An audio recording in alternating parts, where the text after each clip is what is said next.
오늘 주기도문 마지막 시간입니다. 나라와 권세와 영광이 아버지께 영원히 있사옵나이다 라는 제목으로 하나님 말씀 증거하겠습니다. 우리가 주님 가르쳐준 기도를 말씀을 통해서 같이 은혜를 나누면서 기대한 것은 우리 모두가 기도에 회복이 있기를 원하는 것이었습니다. 오늘 이제 마지막 시간인데 올 한 해 우리가 기도가 하나님 앞에 상달되는 기도의 회복이 있는 은혜가 있기를 바랍니다. 기도의 회복을 갖기 위해서 우리는 기도의 원형이 무엇인지를 알아야 됩니다.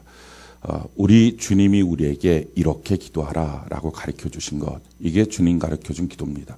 그래서 우리가 어떻게 기도할까, 무슨 내용으로 기도할까, 그 내용을 주님이 가르쳐 주신 것, 이게 주기도문이라고 하는 것입니다. 그래서 우리가 항상 기도할 때 이 주기도문을 근거로 주기도문의 내용을 갖고 거기에 기도하는 것입니다. 그래서 기도할 때 주님 가르친 기도에 우리의 삶의 현장 속에서의 살을 붙이고 또 그렇게 하면서 하나님 앞에 기도하는 것, 이것이 성도의 기도의 모습입니다. 그래서 이 주님 가르쳐준 기도로 기도한다는 것이 참 중요합니다. 어떻게 기도할까? 주님이 우리 보고 이렇게 하라 한 것인데 우리가 그걸 무시하고 기도한다면 이건 좀 뭔가 잘못되어 있는 것입니다. 그래서 주님 가르친 기도로 기도하는 것입니다. 우리가 지금 이 시간 한번 해봅시다. 주님 가르친 기도로. 자, 한번 시작. 하늘에 계신 우리 아버지여, 이름이 거룩히 여김을 받으시오며 나라가 임하시오며 뜻이 하늘에서 이룬 것 같이 땅에서도 이루어지이다. 오늘날 우리에게 일용할 양식을 주시옵고 우리가 우리에게 죄 지은 자를 사하여 준 것 같이 우리의 죄를 사하여 주옵시고 우리를 시험에 들게 하지 마시옵고 다만 악에서 구하옵소서. 나라와 권세와 영광이 아버지께 영원히 있사옵나이다. 아멘. 이것을 우리 주님이 우리에게 가르쳐 주신 것입니다. 기도의 가장 첫 번째, 하나님 우리 아버지에게 기도하는 것이다. 기도는 관계 속에서 하는 것이다. 하나님이 아버지가 돼야만 기도가 되는 것이다 하는 거죠. 그리고 그 아버지는 우리의 아버지라는 것입니다. 그래서 나와 다른 사람의 관계가 그리스도 안에서의 맺어지는 것, 이것이 필요하다는 것입니다. 이름이 거룩히 여김을 받으시오며 우리의 삶의 이유와 목적이 하나님의 이름을 높이는 것, 하나님의 이름이 영광을 받게 하는 것이 우리의 삶의 이유와 목적이다 하는 것입니다. 또 나라가 임하옵시며 항상 하나님의 나라가 내 마음속에 우리의 관계 속에 임하기를 원하는 것, 뜻이 하늘에서 이루어진 것처럼 땅에서도 이루어지다. 나의 인생은 하나님이 결정하신 것인데, 영적 세계가 결정되어 있는 것인데 그 결정된 영적 세계가 내 삶에 그대로 이루어지도록, 하나님의 섭리가 그대로 나타나도록, 그 예정이 이루어지도록 우리가 하나님 안에서 주의 말씀을 따라서 충성되게 살겠습니다. 이것이 우리의 삶의 고백이 되어야 된다는 것입니다.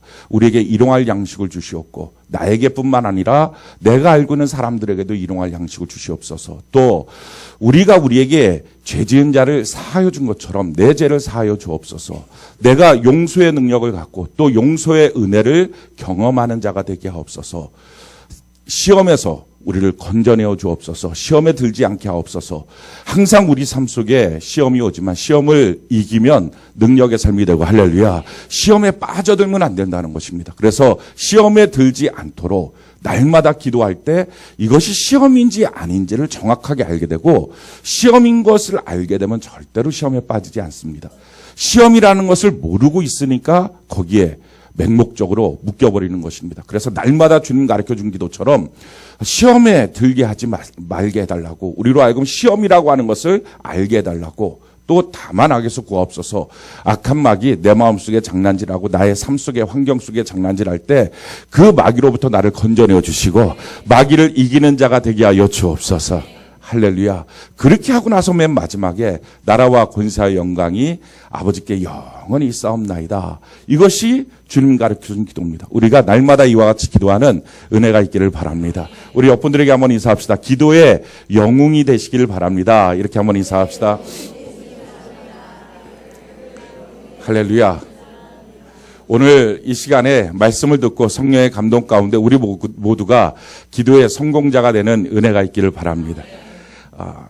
이 나라와 권세와 영광이 아버지께 영원히 있사옵나이다. 이 내용은 여러분들이 성경을 보면 가로가 쳐져 있습니다. 이 가로가 쳐져 있다는 말은 초기 사본에는 없다가 후기 사본에 첨가된 것이다 라는 것입니다. 여러분들이 성경을 보다 보면 가끔가다 이렇게 가로가 쳐져 있는 게 있습니다. 그 내용은 초기 사본에는 없다가 후기 사본에 들어간 것이다, 이런 의미입니다. 이게 사본이라고 하는 것이 무슨 말이냐면은 지금은 성경을 우리가 다 인쇄를 해서 딱딱딱 찍어내지 않습니까? 근데 과거에는 인쇄술이 없었습니다. 그러니까 이 성경을 어떻게 했냐면은 다 필사를 합니다. 그래서 한 사람이 다 이거 한 사람 한 사람 필사를 해서 그대로 적어서 이것을 다른 사람한테 주고 다른 사람한테 주고 이래갖고 성경이 점점점 번져나간 것입니다. 근데 초기에 있었을 때 필사했던 내용에는 이 내용이 없다가 후기 연대가 좀 더 지나고 나서 보니까 이 내용이 첨가됐다는 것입니다. 그래서 혹자들은 이 내용은 아마 예수님이 말씀하신 것이 아닐 것이다, 사람들이 덧붙여 놓은 것이다, 이렇게 얘기를 합니다.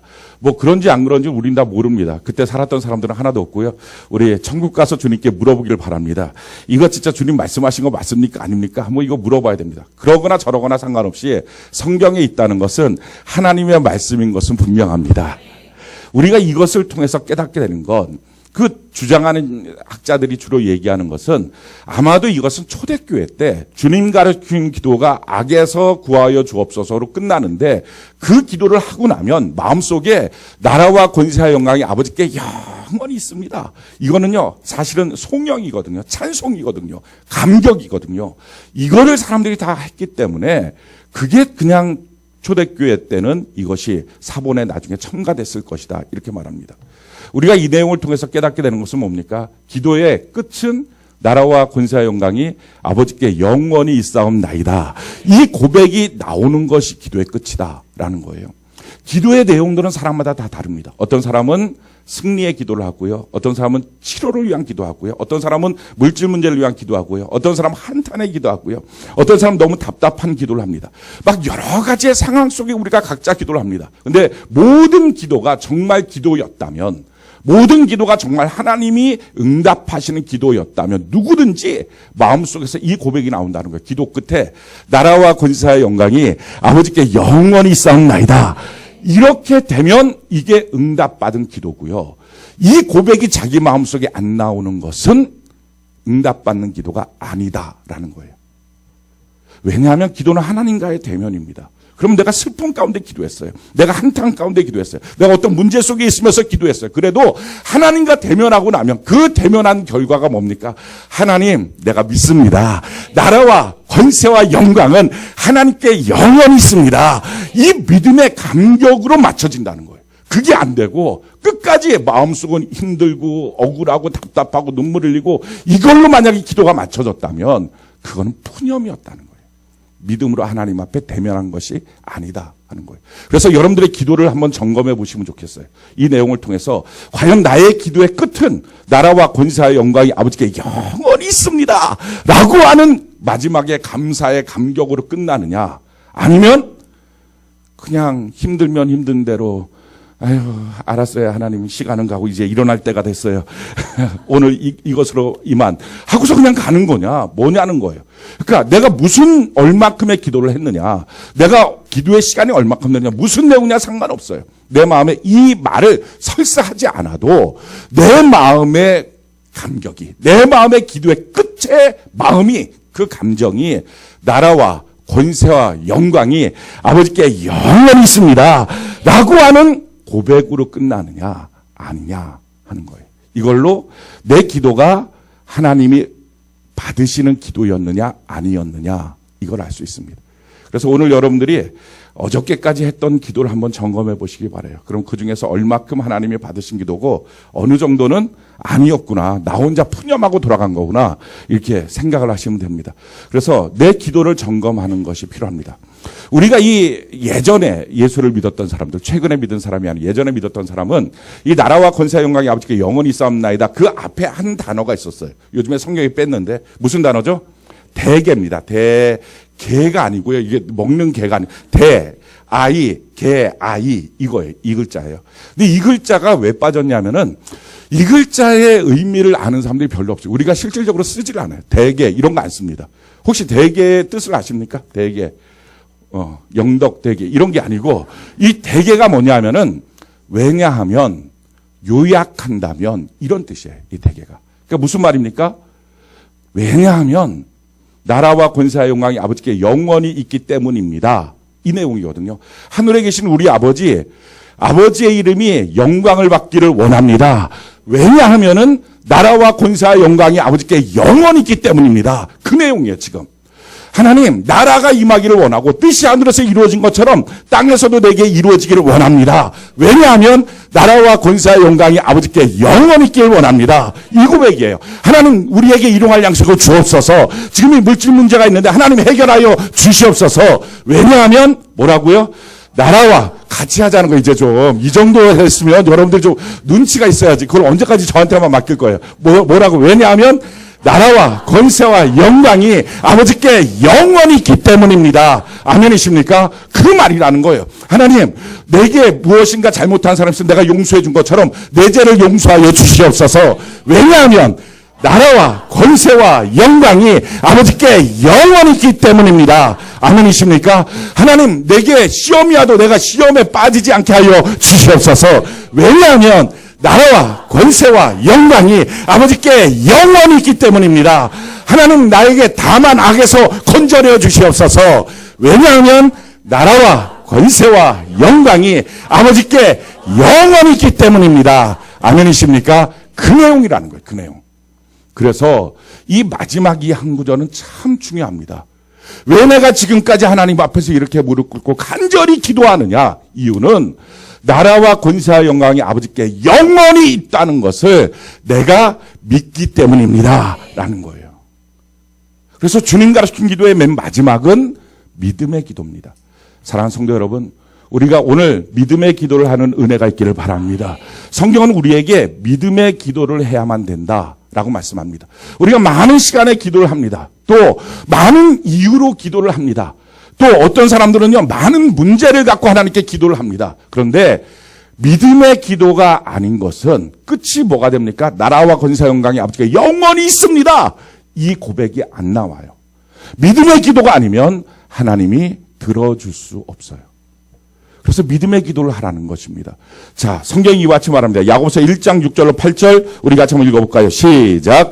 오직 믿음으로 구하고 조금도 의심하지 말라. 의심하는 자는 마치 바람에 밀려 요동하는 바다 물결 같으니 이런 사람은 무엇이든지 주께 얻기를 생각하지 말라. 두 마음을 품어 모든 일에 정함이 없는 자로다. 성경 뭐라고 말합니까? 믿음 없이 기도하면 하나도 주님께로부터 응답받을 수가 없다라는 것입니다. 기도하면 무조건 응답, 그건 아니라는 거예요. 반드시 믿음의 기도를 해야 된다 하는 것입니다. 우리가 오늘 말씀을 듣고 믿음의 기도를 하는 은혜가 있기를 바랍니다. 성경 믿음의 기도의 능력에 대해서 이렇게 말씀합니다. 마가복음 11장 23절 24절 같이 한번 읽어봅시다. 시작. 내가 진실로 너희에게 이르노니 누구든지 이 산더러 들리어 바다에 던져지라 하며 그 말하는 것이 이루어질 줄 믿고 마음에 의심하지 아니하면 그대로 되리라. 그러므로 내가 너희에게 말하노니 무엇이든지 기도하고 구하는 것은 받은 줄로 믿으라.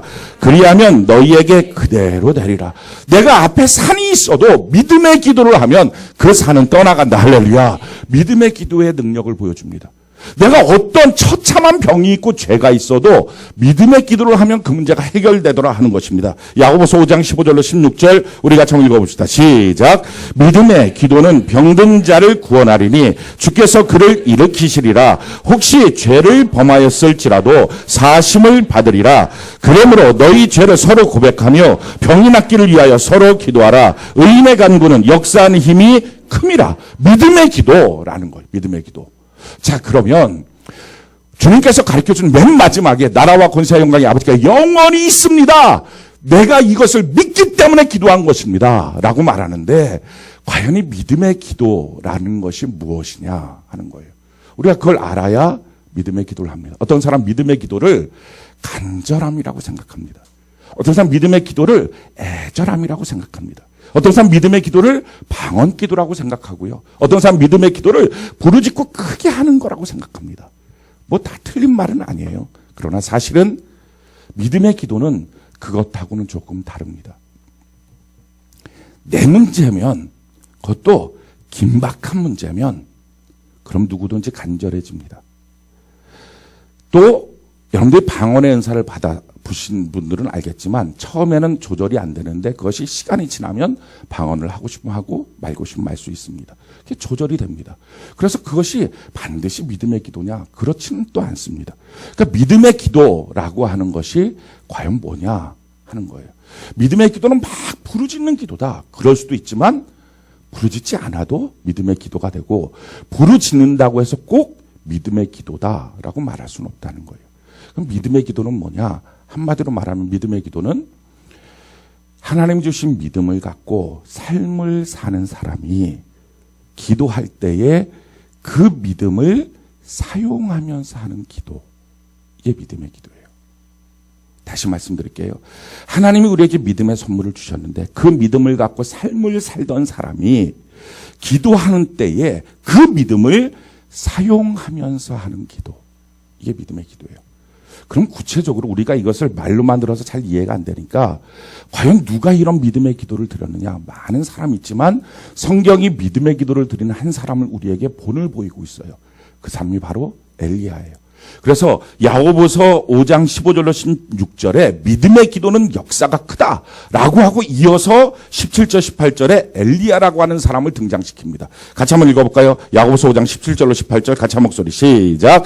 엘리야는 우리와 성정이 같은 사람이로되 그가 비가 오지 않기를 간절히 기도한즉 3년 6개월 동안 땅에 비가 오지 아니하고 다시 기도하니 하늘에 비를 주고 땅이 열매를 맺었다. 자, 엘리야라고 하는 사람을 통하여 믿음의 기도가 무엇인지를 보여줍니다. 자, 그러면 엘리야라고 하는 사람은 도대체 기도를 했는데 그 기도가 도대체 어떤 기도였느냐, 믿음의 기도가 뭐였느냐 하는 거죠. 엘리야라는 사람이 등장할 때에 그 이스라엘이라고 하는 사회적 분위기가 뭐였는지를 먼저 알아야 합니다. 엘리야의 내용은 열왕기상 17장, 18장에 주로 등장을 하는데 16장 하반절에 보면 아합이라고 하는 왕이 통치를 시작하면서 엘리야라고 하는 사람이 등장하는 배경이 됩니다. 자, 열왕기상 16장 30절로 34절 우리 같이 한번 읽어볼까요? 시작.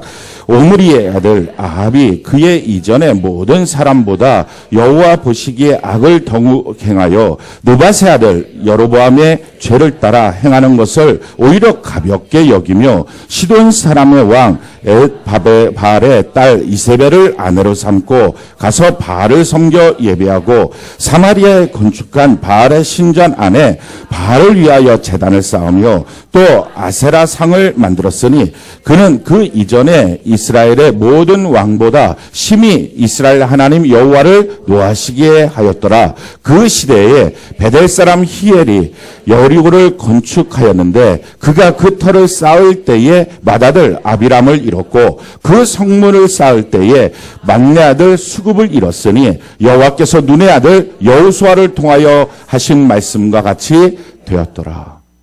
자, 엘리야가 등장할 때의 시대적 배경을 설명하는데 이렇게 설명해요. 첫 번째가 오므리 아들 아합이 그의 이전의 모든 사람보다 여호와 보시기에 악을 더욱 행하여 느밧의 아들 여로보암의 죄를 따라 행하는 것을 오히려 가볍게 여기며 죄에 대해서 둔감했어요.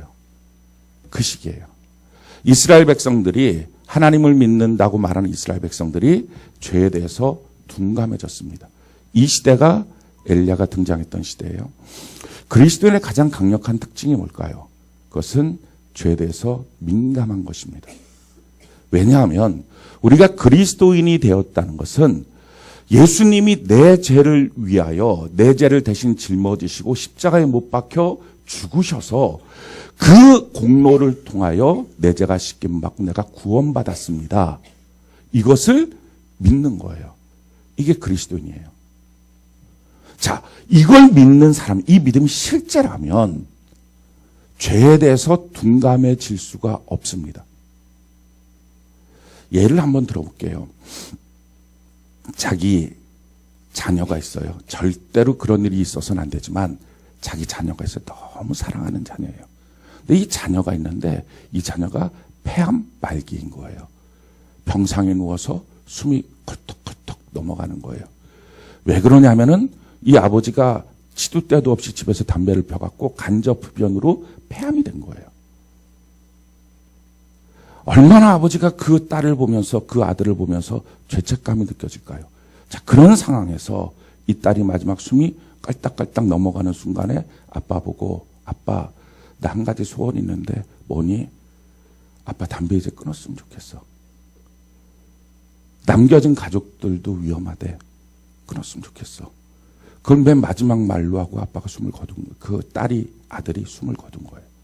자, 그 상태에서 그 자녀를 보면서 야, 난 못 끊어. 담배를 어떻게 끊어? 담배 펴야지. 내 기호야. 너 건들지 마. 할 사람이 있을까요?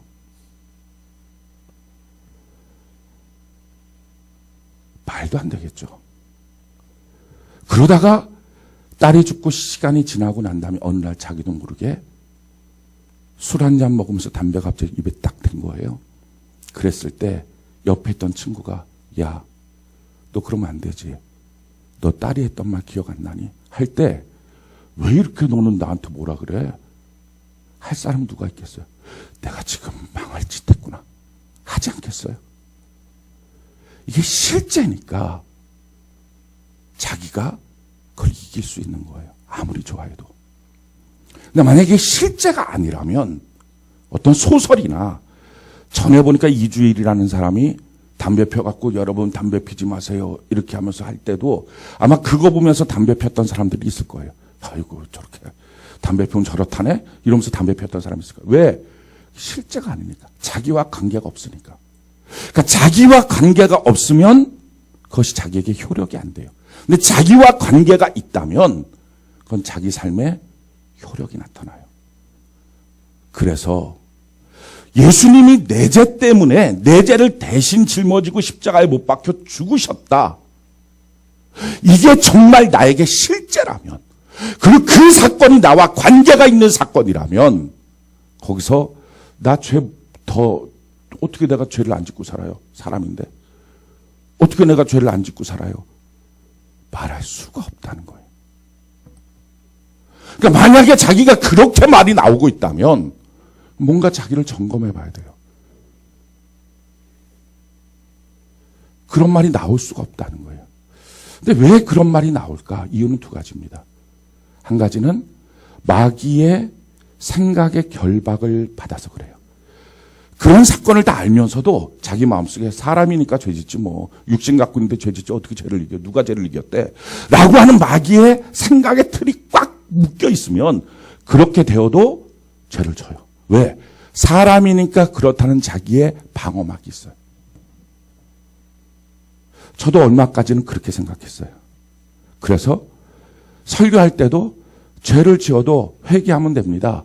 하나님은 아무리 죄가 많아도 은혜를 베풀어 주십니다. 이렇게 제가 설교를 했어요. 아마 여러분들이 같이 우리 교회 안에서 성장했으니까 그런 내용들을 다 알 거예요. 근데 얼마 안 됐어요. 얼마 전에 하나님 앞에 기도하고 말씀을 묵상하는 가운데 말씀의 빛이 제 마음에 확 들어왔어요. 야, 너 왜 마귀한테 속고 살아? 너 왜 마귀한테 속고 살아? 그러면서 제 마음에 주셨던 게 내 딸이 지금 아까 좀 전에 말씀드린 것처럼 폐암에 걸려서 죽으려고 하는데 내가 담배 피고 있어서 그것 때문이었다라고 말한다면 너 그때 그 앞에서도 못 끊어 라고 너 말할 수 있니? 상상이 안 되는 거예요. 정말 예수님이 그 십자가에 못 박힌 것이 내 죄 때문이라면 그것이 나에게 실제적 사건이라면 어떻게 그 앞에서 죄 어떻게 안 져요? 너 그 말 할 수 있겠니? 그래서 깜짝 놀랐어요. 말씀의 빛이 들어오니까 제 안에 있는 마귀의 결박의 이 생각들이 갑자기 다 발각이 된 거예요. 그러고서 다시 성경을 묵상했어요. 그랬더니 성경을 묵상했더니 성경 안에서 죄 지으면 안 된다는 말들이 그동안에 내가 관가고 넘어갔던 수많은 말씀들이 그런 말씀이에요. 그리고 거기다가 죄를 짓지 않도록 만들어 주셨다는 것들이 너무 많은 말씀들을 성경은 주고 있는 거예요. 지금도 마찬가지예요.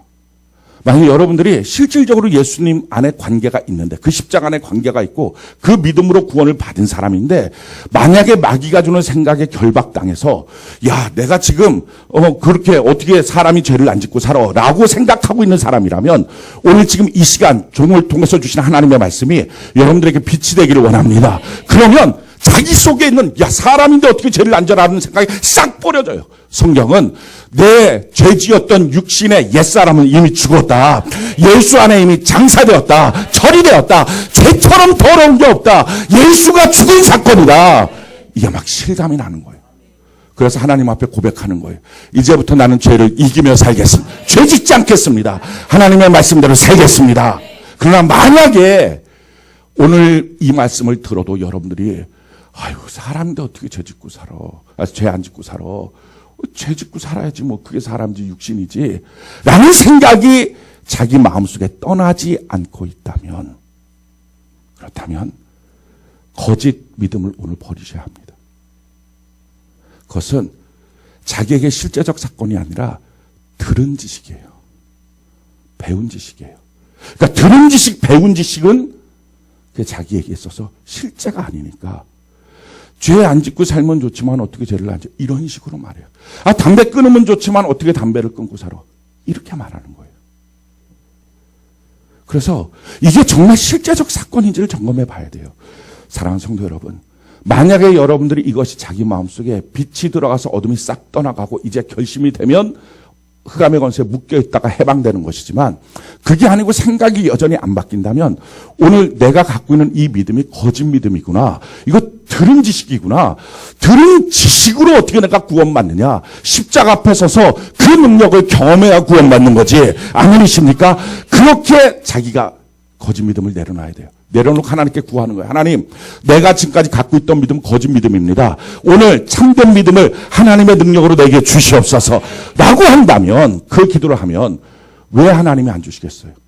말씀은 법이 아니라 기회예요. 아멘이십니까? 말씀은 법이 아니라 은혜예요. 그러니까 이 말씀을 통해서 오늘 법으로 딱 결정돼서 이거 아니면 넌 지옥. 그게 아니라요. 하나님이 우리에게 말씀을 주시는 것은 이 말씀이 우리를 다시 살리시기 원하는 하나님의 은혜인 것입니다. 그래서 내가 이 상태로 그냥 갔다면 내가 만약에 이런 거짓 믿음을 갖고 그냥 살았다면 천국문 앞에서 영락없이 하나님의 뜻대로 살지 못했기 때문에 넌 아니야 라는 말을 듣고 우리는 지옥행인데 하나님이 날 사랑하셔서 나에게 참된 믿음 주기 위해서 오늘 말씀하시는 것이니 그 말씀으로 변화받는 은혜가 있기를 바랍니다. 그러니까 누구든지 이 시간 구하면 안 주실 것 같으면 왜 이 소리를 듣게 하시겠냐고요. 이 부담스러운 소리를. 나에게 변하고 참된 믿음으로 그래서 십자가 앞에 있는 하나님의 능력을 보면서 십자가를 통과하는 진짜 믿음. 죄를 이기는 믿음. 하나님의 말씀대로 살아가는 믿음. 이걸 주시려고 지금 하시는 거지. 안 주시고 정죄하기만 원하신다면 모처럼 이런 설교를 하게 하나님 만드시고 영도 하여금 듣게 하시겠냐고요. 사랑하는 성도 여러분, 지금 여러분들의 믿음이 어디 있는지를 한번 점검해 보시면 좋겠어요. 고린도전서 2장 5절 우리 같이 한번 읽어볼까요? 시작. 너희 믿음이 사람의 지혜에 있지 아니하고 다만 하나님의 능력에 있게 하려 하였노라. 사람으로부터 들은 지식, 지혜, 이건 믿음이 아니라는 거예요. 아는 거지, 아는 것. 아는 지식으로 어떻게 천국 갑니까? 아는 지식으로 어떻게 순교합니까? 아는 지식으로 어떻게 죄를 이기고 아는 지식으로 어떻게 성경대로 삽니까? 하나님을 기쁘시게 하고 주여 주여 하는 자마다 천국 가는 게 아니라 아버지의 뜻대로 행하는 자라야 간다고 하는데 어떻게 그렇게 삽니까? 아는 지식으로. 아는 지식으로는 담배 하나 못 끊잖아요. 근데 내 딸의 사건이라면 담배가 문제입니까?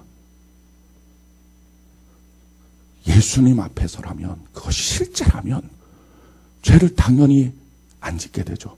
당연히 말씀 앞에 서게 되죠. 이게 너무 당연한 거예요. 그럼에도 불구하고 내가 죄에 익숙한 자라서 하나님 어떡합니까? 내 결심이 또 무너질 수 있습니다. 그럼 한번 성경을 보십시오.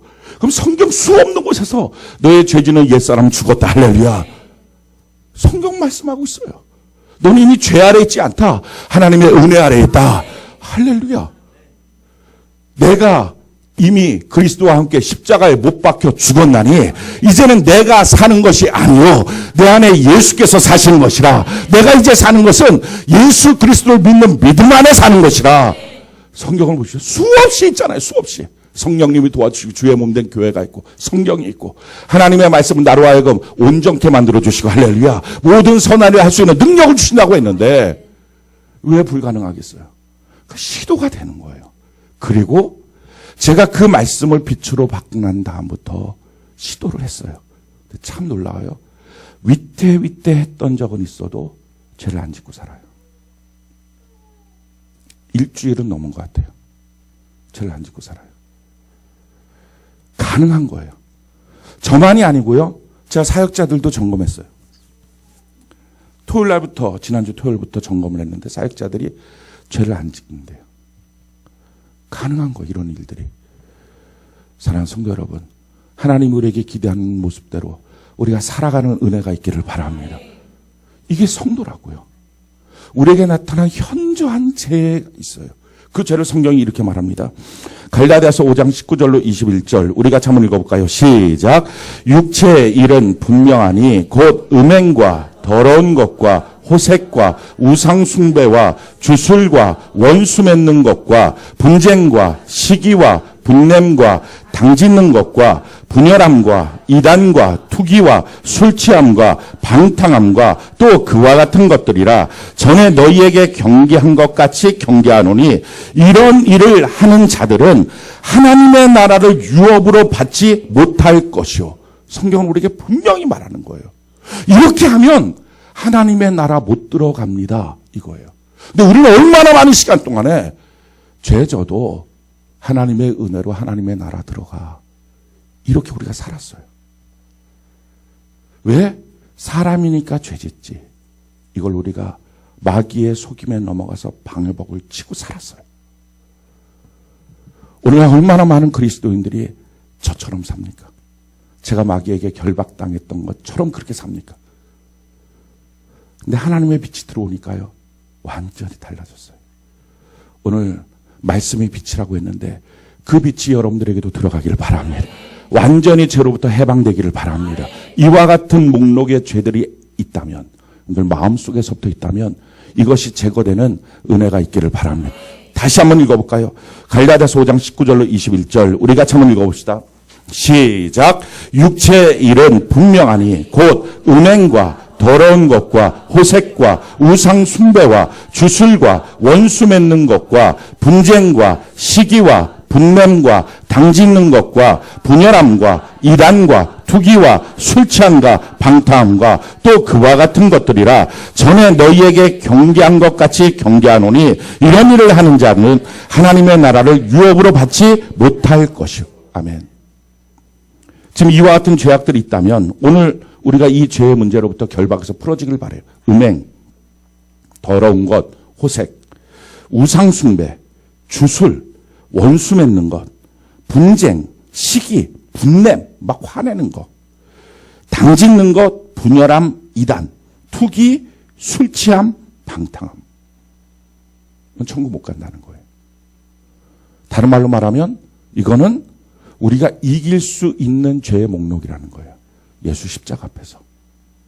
평생 이렇게 하지 않고 살 수 있다는 거예요. 우리 그렇게 살아갑시다. 죄를 이기며 살아갑시다. 성경은 우리에게 그와 같은 삶에 대해서 정확하게 말하고 있어요. 그러니까 이것에 대해서 어쩔 수 없이 진다고 이제 말하지 말고요. 성령 하나님의 도우심을 받고 하나님의 말씀 그대로 나의 옛사람 죽었음을 인정하고 나는 죄짓지 않겠습니다. 결심하고 하나님 앞에 한 걸음 한 걸음 말씀대로 살겠다고 나가는 은혜가 있기를 바랍니다. 그러니까 지금 여러분들에게 이것이 아멘으로 받아들여지는 사람은 이런 일을 저왔다 할지라도 오늘 그 말씀이 들어가서 빛이 돼서 사탄 마귀의 결박을 끊어버리기 때문에 오늘부터 여러분들은 새로운 피조물이 될 것입니다. 근데 만약에 이것이 들어와도 이 말씀이 들어도 어떻게 그렇게 살아라고 하는 생각이 계속 머릿속에 있다면 지금까지 있었던 여러분들의 구원과 믿음은 사람의 말로 배운 것입니다. 가짜예요. 그거 갖고는 천국 못 가요. 성경이 분명히 말하는 것처럼 이런 죄 짓고 살면 하나님 나라 못 간다는 거예요. 근데 성경이 나와 있는 것을 누가 이깁니까? 이렇게 죄 짓고 살아도 나는 천국 가. 누가 보장합니까?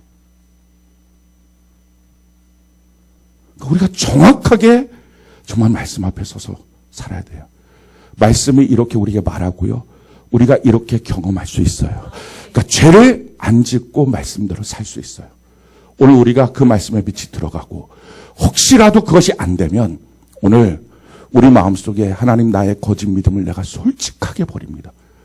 너무 기회 아닙니까? 이게 만약에 천국 문 앞에서 하나님이 말씀하신 거라면 우리 깜짝 놀랄 일인데 제가 어저께 우리 성도 중에 한 가정을 신방 갔어요. 예배를 못 나오는 성도예요. 그래서 우리는 D가 될까 말까 이렇게 제적할까 말까 하는 그런 성도예요. 신방을 갔어요. 근데 신방 가서 그 말씀을 드리고 있는데 그분이 설교 시간에 끼어드는 분은 처음 봤어요. 또 신방 가는 설교 시간. 아유 목사님 너무 몸이 아파서요. 그러는 거예요. 아이고 어느 때는요 몸이 아파서 힘들어 죽겠어요. 아유 못 살겠어요. 설교 시간에 그게 느닷없이 치고 들어오길래 설교를 하다가 말고 깜짝 놀라서 막 중간에 이걸 어떻게 해야 될지 모르는 거예요. 겪고 막 이렇게 기도를 했어요. 어떻게 해야 될지. 설교가 아니고 이제 그때부터는 대화가 됐어요. 이제 중간에 설교를 하다가 대화를 하기 시작을 했어요. 대화를 하다가 말씀을 드린 게 그거예요. 제가 병 때문에 아파갖고 여기 넘어져갖고 여기가 부러져갖고 이거를 수술하고 난 다음에 지금 아파갖고 내가 병원을 그 교회를 못 간다는 거예요. 예배를 못 드리겠다는 거예요. 그래갖고 아니 내가 지금 와서 기도를 안수를 하겠다. 하나님 치료해 주신다. 교회 나와라. 그랬더니 에이 뭐 그럼 나도 뭐 안수할 것도 없고 그냥 집에 가겠다 다시. 그랬더니 그래도 목사님 왔는데 안수라도 하라고. 아니 안수 안 하고 뭐 어차피 믿지도 않은 걸 뭘 안수하냐. 안수 안 하고 헌금 10만 헌금을 했다. 10만 헌금 그냥 놓고 그냥 간다고. 안수도 안 했는데 무슨 10만 헌금 내가 가져가겠냐고. 그랬더니 아이 목사님 헌금은 좀 들고 가시고 좀 안수라도 왔는데 하고 가고 뭐 그러냐고 사람이. 그래갖고 막 이제 서로 얘기를 했어요. 그래서 결국 얘기한 게 이거였어요. 예배 안 드리고 천국 가는 사람이 있습니까? 그랬어요. 아니 아프면 나 예배 못 가. 그러면 앞으로 이 병은 어차피 수술했으니까 날 건데 그럼 낳고 나면 마귀가 그걸 알면 아픈 것도 안 주겠습니까? 기침 나오면 기침해서 난 못 가. 다른 사람 폐 끼칠까 봐. 또 뭐 하면 뭐 해서 못 가. 평생 그렇게 살다가 80살 되신 분이에요. 주 앞에 서는 날이 산 날보다 짧을 텐데 그렇게 주 앞에 서면 천국 가시겠습니까? 그랬어요. 그때 그분이 하시는 말씀. 그래도 지금까지 믿었는데 천국도 못 가면 어떻게? 저의 고민은 천국 가서 대우를 못 받을까 봐 그런다고. 그래서 제가 그랬어요. 예배도 못 드리는 믿음이 천국은 들어가는 믿음 될까요? 그랬어요. 깜짝 놀라는 거예요. 처음 생각해 본 거예요. 아니 아파서 예배도 못 드리는 믿음이 천국은 무슨 재간으로 들어가는 믿음이 됩니까? 아니 그 정도도 못 이기는 믿음인데 생각을 해보시라고요. 그래갖고 어떻게 하실 거예요? 이번 주에 오실 거예요? 안 오실 거예요? 그랬더니 심각하게 생각을 하다가 갈게요. 진짜 오시는 건 맞아요? 갈게요. 그래갖고 안수하고 오세요. 이번 주에 오시라. 맨 앞줄에 앉으라고 맨 앞줄에 앉겠다고. 그렇게 했어요. 뭐 그분 멀쩡하니 이제 또 돌아다닐 거예요. 지지난주에 안수했던 분도 와갖고서 어떠시냐 그래도 많이 났어요. 이제 돌아다닐만 해요. 이렇게 돌아다니는 거예요. 생각을 해보세요. 예배도 못 가는 믿음이면 그 믿음을 갖고 예배보다 훨씬 더 귀한 천국은 어떻게 가요? 아니 시험 들어서 예배도 못 오는 믿음이면 그 믿음 갖고 천국 갑니까? 병 들어서 예배도 못 가는 믿음이면 그 믿음 갖고 천국 갑니까? 이 말은 병 들어서 지금 병실에 화딱 누워있는 사람을 두고 하는 말이 아니라 이미 그 정도는 움직일 수 있단 말이에요. 그런데 아직도 싫다는 거예요. 슈퍼는 가도 교회는 못 가겠다는 거예요. 병원에 가서 수술 받은 거 칭찬은 받으러 가도 교회는 못 가겠다는 거예요. 아니 그 믿음 갖고 어떻게 천국은 들어가요? 우리가 정말 생각 잘하고 살아야 됩니다. 자기 믿음이 실제인가? 예수님이 십자가에서 못 박혀 죽으신 것, 그 사건이 정말 자기에게 실제라면 실제다운 일들이 나타날 거 아니에요. 근데 과연 정말 내 믿음이 실제인가?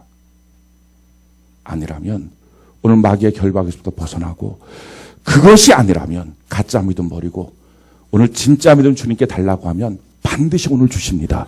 오늘 그래서 여러분들이 진짜 믿음으로 인생을 살아가는 은혜가 있기를 바랍니다. 그 믿음이 나를 뒤집어 엎어버리는 역사가 있기를 바랍니다. 이것이 성도의 삶이에요. 그런데 엘리야가 등장할 때의 시대는 다 죄를 너무 쉽게 짓는 거예요. 그러니까 마귀의 결박당했듯이, 아니면 가짜 믿음을 갖고 살았든지 그런 거예요. 이 시대도 똑같지 않습니까? 이런 시대 하나님이 원하는 것이 엘리야 같은 믿음의 사람입니다. 또 엘리야가 등장할 때 시대를 보면 이렇게 설명하고 있어요. 느바세 아들 여로보암의 죄를 따라 행하는 것을 오히려 가볍게 여기며 시돈 사람 왕 엣 바알의 딸 이세벨을 아내로 삼고 가서 바알을 섬겨 예배하고. 그러니까 바알을 섬기고 있었던 이세벨을 아내로 삼습니다. 그리스도인들이 자기가 누구인지를 다 잃어버린 거예요. 죄인들과 같이 가는 것이 너무 쉬워요. 악인들과 같이 있는 것이 너무 쉬워요. 오만한 자리에 앉는 것이 너무 쉬워요.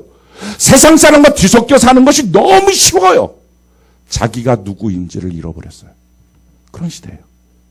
세 번째, 그 시대의 특징이 뭡니까? 말씀을 안 믿어요. 34절 보니까요. 그 시대에 베델 사람 히엘이 여리고를 건축하였는데 그가 그 터를 쌓을 때에 맏아들 아비람을 잃었고 그 성문을 세울 때에 막내 아들 수굽을 잃었으니 여호와께서 눈의 아들 여호수아를 통하여 하신 말씀과 같이 되었더라. 이게 무슨 말씀이냐면은 여호수아를 통해서 여리고 성을 다 무너뜨리고 난 다음에 하나님이 다시는 이 성을 다시 쌓지 말라.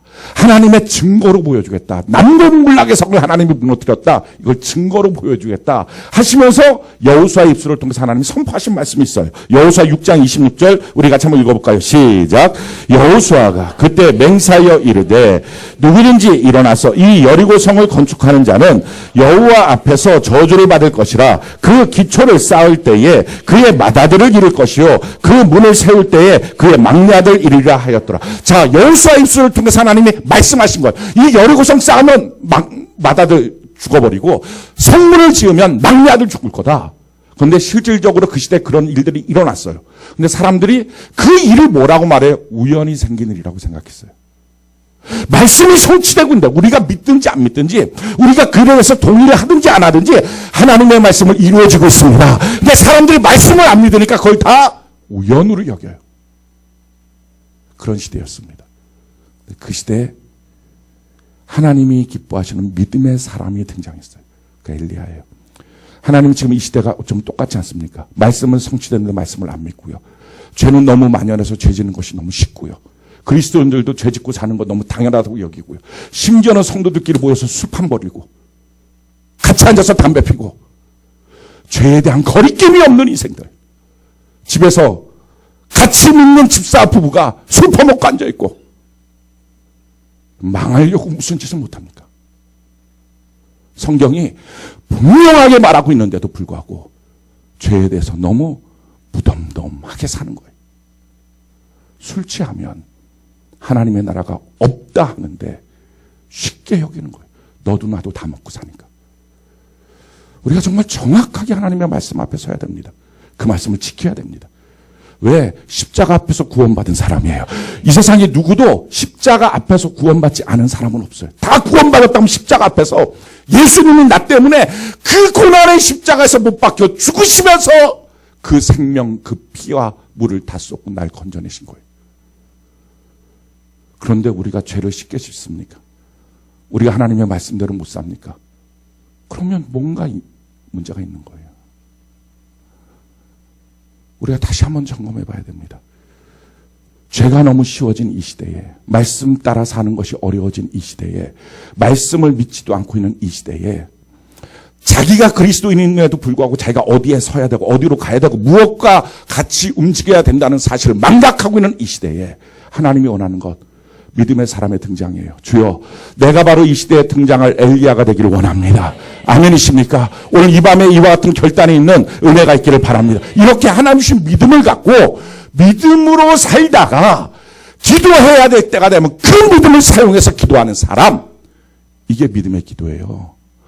멀쩡하니 죄짓고 방탕하고 지 맘대로 살다가 어느 날 급한 일 있다고 아이고 하나님 도와주세요 애절하게 금식하며 기도를 100번 가도 그게 무슨 놈의 믿음의 기도냐고요.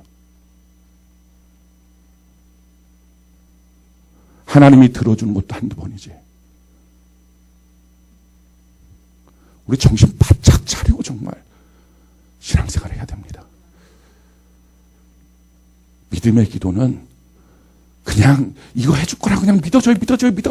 자기 혼자 막 마인드 컨트롤 해놓고 그래 도와주세요. 100번 1000번 말하고 이번에 도와줄게 믿어줘. 그게 아니요. 그거는 불상 앞에서도 1000번만 절하면 그 믿음 생겨요. 그거 아니고 주신 믿음을 갖고 믿음 없는 이 시대에 믿음으로 살다가 기도해야 되는 시점에 그 믿음을 사용해서 기도하기 시작하는 것. 그래서 기도는 삶에서부터 나오는 거예요. 삶과 상관없이 기도가 되는 게 아니고. 왜 우리의 기도가 응답이 없었을까?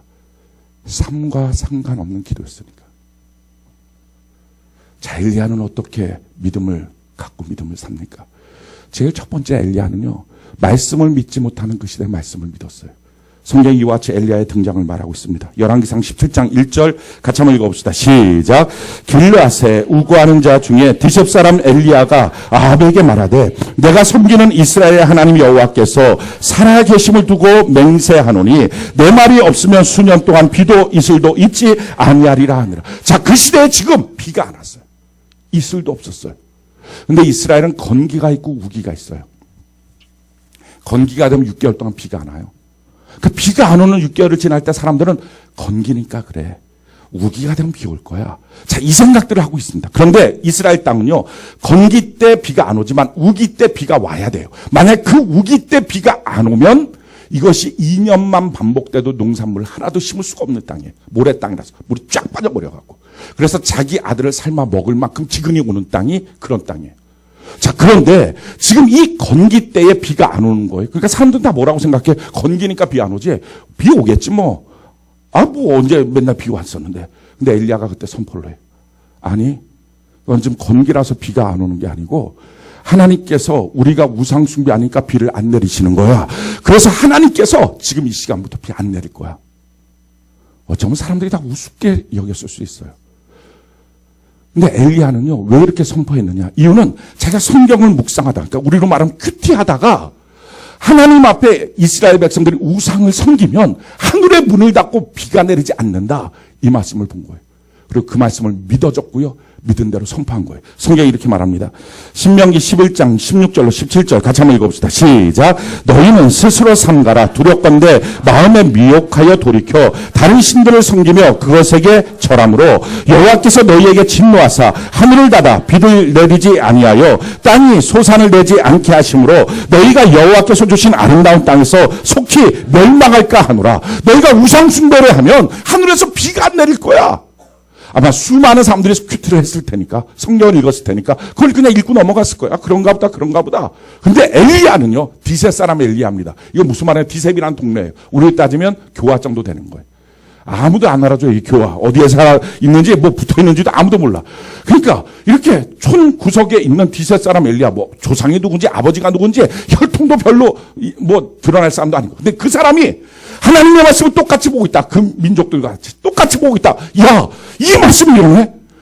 우상 숭배하니까 비가 안 내리는 거네? 자, 그러면 건기니까 비를 안 내리고 있다라고 생각하는 자연적으로 보고 있는 사람들의 눈과 이 사람의 눈이 달라진 거예요. 하나님의 말씀을 믿으니까 이건 지금 건기이기 때문에 안 내리는 게 아니라 우상 숭배해서 안 내리는 거야 라고 선포를 한 거예요. 말씀을 믿어버린 거예요. 사랑하는 성도 여러분, 하나님의 사람은 말씀을 믿습니다. 저는 여러분들이 말씀을 믿는 믿음으로 충만해지길 바랍니다. 그걸 선포했어요. 처음엔 사람들이 희죽희죽 웃었겠죠. 건기니까 안 내리는데.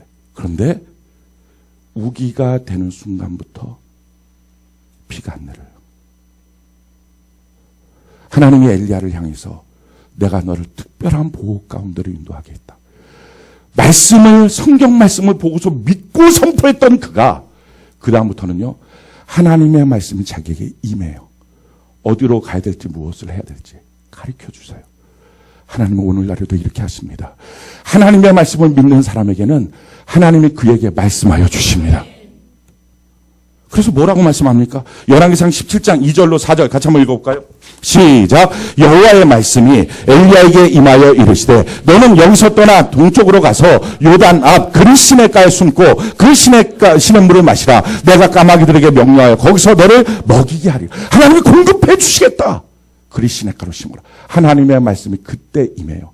열왕기상 17장 1절에 하나님의 말씀이 임해서 불같은 말씀 때문에 야 정말 지금 이게 이 건기 때 비가 안 되는 것이 하나님 앞에 우상 숭배해서 하늘의 문이 닫힌 거구나. 이게 아니라 똑같이 아침에 일어나 성경 보듯이 성경 보고 있는데 엘리야는 이 하나님의 말씀을 믿어버린 거예요. 오늘도 우리에게 이 믿음이 있기를 바랍니다. 믿고 선포했더니 그 다음부터 하나님의 말씀이 그에게 임하기 시작해요. 그때부터 하나님이 그를 인도하기 시작하는 거예요. 하나님의 말씀이 나에게 잘 뭐라고 주는지 모르겠다고요? 안 믿으니까. 안 믿으니까. 믿으면 하나님 말씀하세요.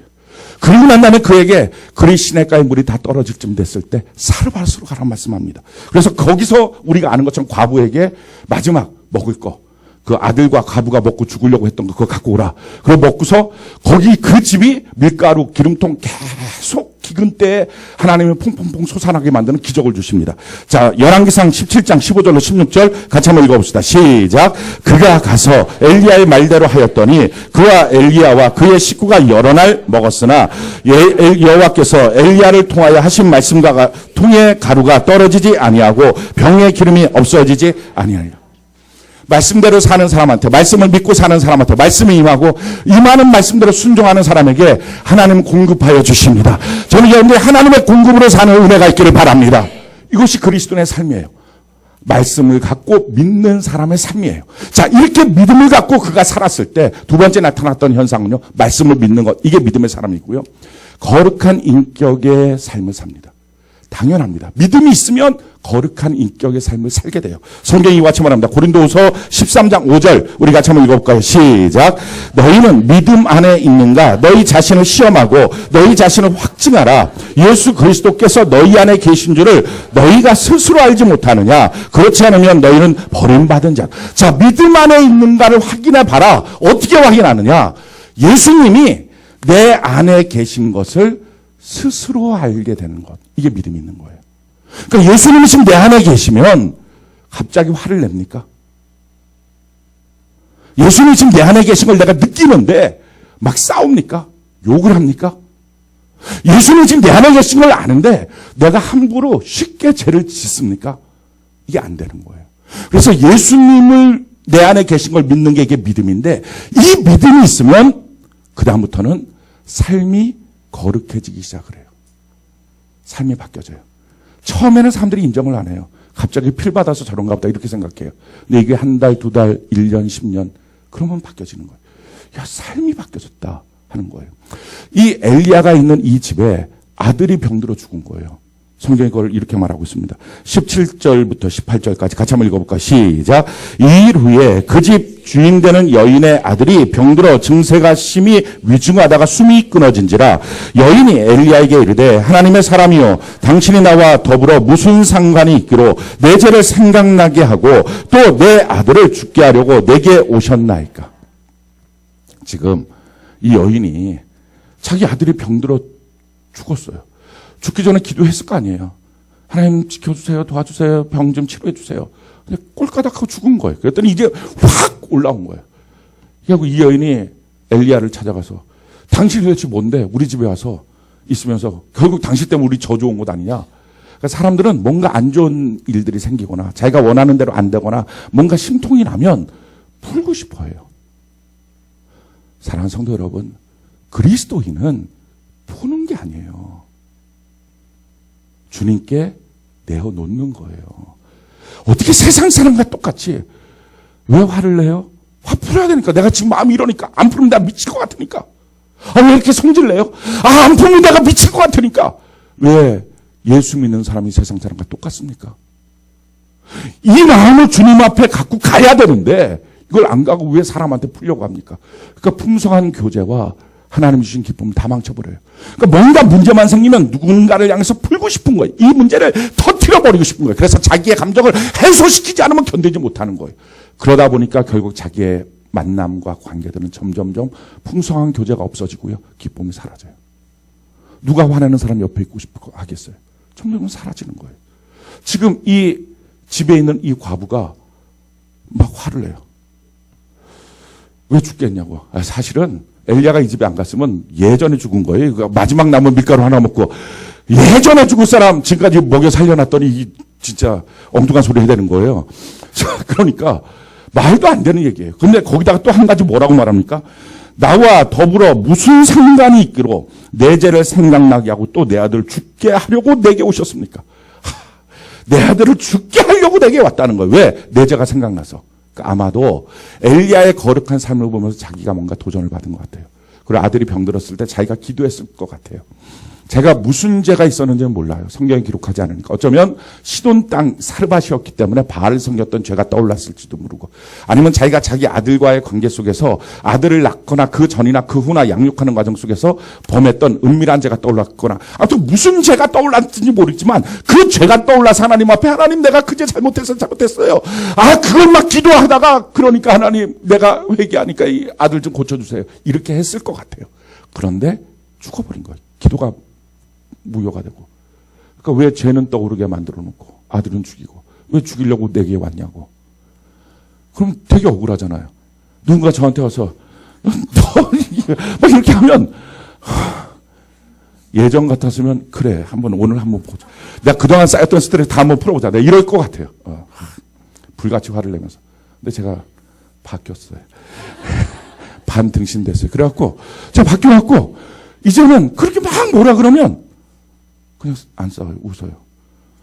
제가 지난 수요일 날 주차장에다가 차를 세워놓고 이제 예배를 오려고 차를 빼려고 하는데, 차 바로 제 뒤에다가 그 트럭을 세우는 거예요. 어떤 사람이 이렇게 뭐 가구 꺼내는 트럭을 딱, 어떻게 차가 이렇게 뒤로 빠진데 그 앞에다 이렇게 딱 그냥 세워놨죠. 꼼짝 못하게. 제가 아무리 빼려고도 뺄 수가 없는 거예요. 그래갖고 한참 기다렸어요. 진짜 한참. 제가 한 30분 정도 기다린 것 같아요. 거기서 예배를 가야 되는데, 말씀 준비를 해야 되는데 막 마음이 조급해지는데, 근데 그 나온 거예요. 그 사람이. 제가 그랬어요. 여기다 차를 이렇게 대시면 어떡하냐고. 주차 나머지 공간이 많았거든요. 거기다 대셔야지. 거기다 대시면 어떡하냐고. 그랬더니 제가 장애인석에다 대놨었거든요. 그 장애인석이라 자기 못 대요? 이러는 거. 마음도 뜨끔하기도 하고. 나는 대놨는데 그 사람 장애인석이라면 못 된다 그러고. 그럼 장애인석에서 못 돼요. 그래도 좀 옆으로 비켜서 돼야지. 차가 있는데 그렇게 하면 어떡하냐고. 알겠다고. 그러면 제가 가서 일로 와. 할 건데 웃었어요. 웃고서 그래요. 웃었어요. 웃고 차를 탔어요. 아이 등신아, 덩치는 산더미 많은데 거기서 웃고 다냐 이렇게. 그래. 내가 웃으니까 그 사람도 웃더라고요. 그냥 웃고 끝났어. 그 사건이 30분 기다렸던 그 사건이 그냥 웃고 끝난 거예요. 사랑하는 성도 여러분, 막 분노하고 화를 내요. 그럴 때 어떻게 합니까? 주님이 지금 내 마음속에 계시니까. 그러니까 같이 따라서 분노할 수 없어요. 같이 따라서 욕할 수 없어요. 성질 부릴 수 없어요. 화낼 수 없어요. 엘리야가 어떻게 합니까? 그렇게 막 악다구니 쓰고 있는 그 여인에게 아들을 주세요. 아들을 안아요. 그리고 자기의 침상에 눕혀요. 그 죽은 시체를. 그리고 하나님 앞에 기도합니다. 성경이 이렇게 말하는 거예요. 열왕기상 17장 19절로 22절 같이 한번 읽어볼까요? 시작. 엘리야가 그에게 그의 아들을 달라 하여 그를 그 여인의 품에서 받아 안고 자기가 거처하는 다락에 올라가서 자기 침상에 누이고 여호와께 부르짖어 이르되 내 하나님 여호와여, 주께서 또 내가 우고하는 집 과부에게 재앙을 내리사 그 아들이 죽게 하셨나이까 하고 그 아이 위에 몸을 3번 펴서 엎드리고 여호와께 부르짖어 이르되 내 하나님 여호와여, 원하건대 이 아이의 혼으로 그 몸에 다시 들어가게 하옵소서 하니 여호와께서 엘리야의 소리를 들으심으로 그 아이의 혼이 몸으로 들어가고 살아난지. 화내지 않아요. 그 앞에서 같이 싸움 붙지 않았어요. 그 문제 더미를 끌어안고 하나님께 나가요. 그리고 하나님 앞에 기도해요. 문제를 풀어버리는 사람, 하나님 앞에 나가서 맡기는 사람, 이게 그리스도인이에요. 화나면 사람을 대상으로 화 풀지 마십시오. 주님이 같이 계시는데 성경 말합니다. 분내는 사람도 천국 못 간다 하는 거예요. 그 성품이 바뀌어져야 믿음이 있는 사람이다 하는 것입니다. 우리의 삶이 변화받는 것, 이것이 그리스도의 삶입니다. 디모데서 2장 24절 같이 한번 읽어봅시다. 시작. 주의 종은 마땅히 다투지 아니하고 모든 사람에 대하여 온유하며 가르치기를 잘하며 참으며. 갈라디아서 5장 22절로 23절 같이 한번 읽어봅시다. 시작. 오직 성령의 열매는 사랑과 희락과 화평과 오래 참음과 자비와 양성과 충성과 온유와 절제니 이 같은 것을 금지할 법이 없느니라. 우리가 같은 성령의 열매를 맺고 사는 것이 필요합니다. 자, 이와 같은 삶 속에서 믿음의 사람은 뭐합니까? 믿기 때문에 선포합니다. 믿기 때문에 믿음의 말을 합니다. 성경이 이렇게 말합니다. 고린도후서 4장 13절 같이 한번 읽어봅시다. 시작. 기록된 바 내가 믿었으므로 말하였다 한 것 같이 우리가 같은 믿음의 마음을 가졌으니 우리도 믿었으므로 또한 말하노라. 믿는 사람은 믿음대로 말을 해요. 그러고 난 다음에 3년의 시간이 지났어요. 그리고 아합을 엘리야가 만납니다. 이 아합은요, 엘리야를 잡아 죽이겠다고 혈안이 돼서 찾고 있었어요. 근데 엘리야가 아합에게 나타나요. 그리고 이렇게 말하는 거죠. 열왕기상 18장 17절로 18절 같이 한번 읽어볼까요? 시작. 엘리야를 볼 때 아합이 그에게 이르되 이스라엘을 괴롭게 하는 자여 너냐? 그가 대답하되 내가 이스라엘을 괴롭게 한 것이 아니라 당신과 당신의 아버지의 집이 괴롭게 하였으니 이는 여호와의 명령을 버렸고 당신이 바알들을 따랐습니다. 사람들도 이상해요. 하나님 앞에 믿음 갖고 믿음대로 살려고 그렇게 몸부림치고 애를 쓰면 주변에서 야 좋다 박수 쳐주는 게 아니고요. 너 때문에 우리 집이 이렇게 힘든 거야 이 말을 해요. 너가 지나치게 예수 믿어서 너가 그렇게 예수 안 믿고 대충대충만 믿었어도 우리 집이 이렇게 되겠냐. 우리를 괴롭게 하는 자요 바로 너야 그렇게 말해요. 근데 믿음이 있었던 엘리야는요 그를 향해서 이렇게 말합니다. 나 때문에 집이 이 모양이 아니고요 당신 때문이에요. 당신이 여호와의 명령을 버렸고 당신이 바알들을 섬기는 우상 숭배했기 때문입니다 라고 정확하게 선포하는 거예요.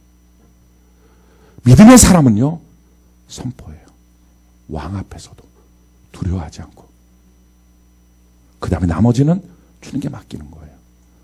사랑하는 성도 여러분, 저는 여러분들의 입술이 말해야 될 때 말하기를 바랍니다. 화나서 말하는 것 말고 분내면서 말하는 것 말고 정확하게 무엇 때문에 힘든 건지 어디 때문에 지금 가정에 문제가 있는 건지 말해야 된다는 거예요. 그 다음에 또 이렇게 말합니다. 백성들에게 말하는 거예요. 열왕기상 18장 21절 우리 같이 한번 읽어볼까요? 시작. 엘리야가 모든 백성에게 가까이 나와 이르되 너희가 어느 때까지 둘 사이에서 머뭇머뭇하려느냐. 여호와가 만일 하나님이면 그를 따르고 바알이 만일 하나님이면 그를 따를지니라 하니 백성이 말 한마디도 대답하지 않았는지라. 백성들에게, 그러니까 이 백성들은 누굽니까? 성도들에게요. 그 믿음 있는 사람은 성도들에게 가만히 있지 않아요. 그 사람이 어떻게 살던 어떤 믿음을 갖고 있던 가만히 침묵하는 게 아니고요. 이건 셀장만 하는 게 아니라 목사님만 하는 게 아니라 믿음이 있다면 말하는 거예요. 너 어느 때까지 그렇게 머뭇머뭇하니? 너 어느 때까지 여호와와 바알을 대충대충 섞어서 섬기니? 어느 때까지 하나님 믿다가 또 어느 때는 세상 원리 믿고.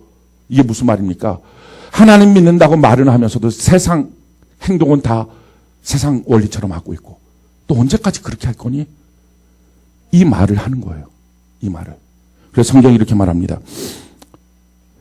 디도서 1장 16절 같이 한번 읽어볼까요? 시작. 그들이 하나님을 시인하나 행위로는 부인하니 가증한 자요 복종하지 아니하는 자요 모든 선한 일을 버리는 자니라.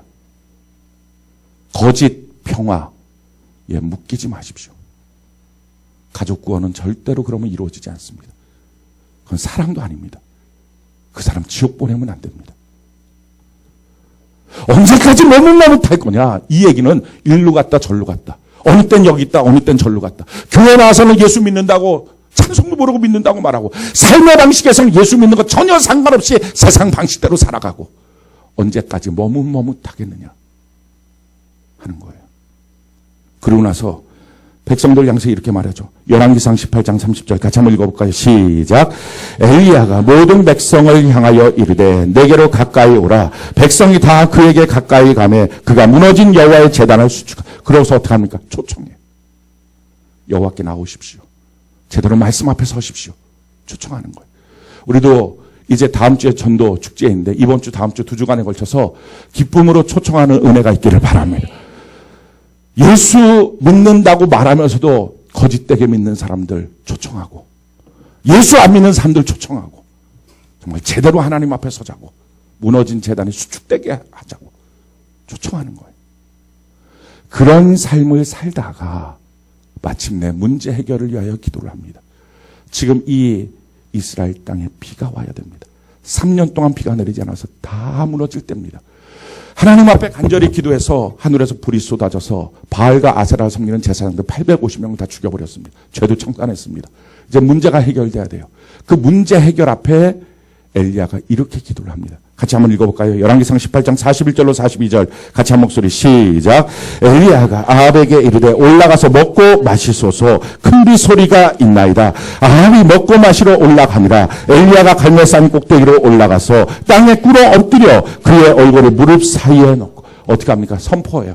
하나님께서 이 문제 해결해 주십니다. 왜 믿음으로 살아왔던 사람은 믿음으로 말하는 거예요. 실상이 아니라 바라는 것들의 실상을 말할 수 있습니다. 그리고 하나님 앞에 말만 하는 게 아니라 하나님 앞에 기도해요. 어떻게 기도합니까? 땅에 꿇어 엎드려 그의 얼굴을 무릎 사이에 넣고 이 무릎 사이에 집어넣었다는 것은 세상 온갖 것 다 신경 안 쓰고 기도에 집중하고 있었다는 거예요. 이거를 성경은 간절한 기도라고 말합니다. 기도하면 산만하게 만들어요. 이것저것 생각이 막 툭툭 들어와요. 그건 아이디어가 아니에요. 마귀의 도전이에요. 속지 마십시오. 집중해서 기도하는 것. 그런데 집중해서 기도하는 것이 믿음의 기도가 아니고요. 말씀 믿고 주님이 함께 하신다는 것을 믿으면서 거룩한 삶을 살아오고 믿음의 선포를 하기 시작하고 이와 같은 삶의 여정 가운데 내게 맡겨진 문제 앞에 하나님 앞에 간절한 기도. 이게 믿음의 기도예요. 이제 어떻게 할까요? 우리 오늘 결심합시다.